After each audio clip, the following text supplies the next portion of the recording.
Hello friends, நீங்க நம்ம பார்க்க போற வீடியோ என்ன அப்படின்னா மாருதி ஷிஃப்ட் பலினோ டீசல் வண்டிக்கு வந்து ஆயில் பம்பை பத்தி நம்ம பார்க்க போறோம்.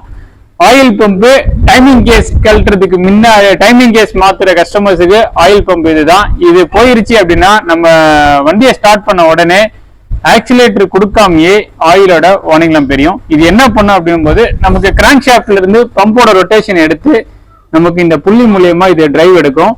டிரைவ் எடுக்கும்போது ஆயில் சம்பு இப்படிதான் நம்மளுக்கு எங்கேஜிங்ல இருக்கும். இதுல இருந்து இந்த கீழே இருக்க ஸ்டைனர் வந்து நம்மளுக்கு இதுல வந்து இவ்வளவு தூரத்துக்கு டிப்பா இருக்கும். இந்த இடத்துல ஆயில் வந்து உள்ள போயிட்டு மேல கம்ப்ளீட்டாவே வந்து நம்ம வால்வு மெக்கானிசத்துல வர லேச்சஸுக்கு வந்து ஒர்க் பண்ண ஆரம்பிக்கும் ஃப்ரெண்ட்ஸ். இப்ப இது ஃபெயிலியர் ஆயிருச்சு அப்படின்னும் போது நமக்கு மேல வந்து கரெக்டான ஆயில் ஃப்ளோ இருக்காது. அதனால இன்ஜின் சீஸ் ஆகிறதுக்கு வாய்ப்பு இருக்கு. இண்டிகேஷன் எப்படி இருக்கும் அப்படின்னும் போது நம்ம பாக்குற ஒரே விஷயம் என்னன்னா, நம்ம வண்டியை ஸ்டார்ட் பண்ண உடனே ஆக்சிலேட்டர் கொடுக்காத போது ஆயில் லைட் ஆஃப் ஆயிருக்கும் ஃப்ரெண்ட்ஸ். அது எரிஞ்சது அப்படின்னா ஆக்சிலேட்டர் கொடுக்கும் போது ஆஃப் ஆகுது அப்படின்னா ஆயில் பம்பு போயிருச்சுன்றதை நம்ம கன்ஃபார்ம் பண்ணிக்கலாம். Thank you friends.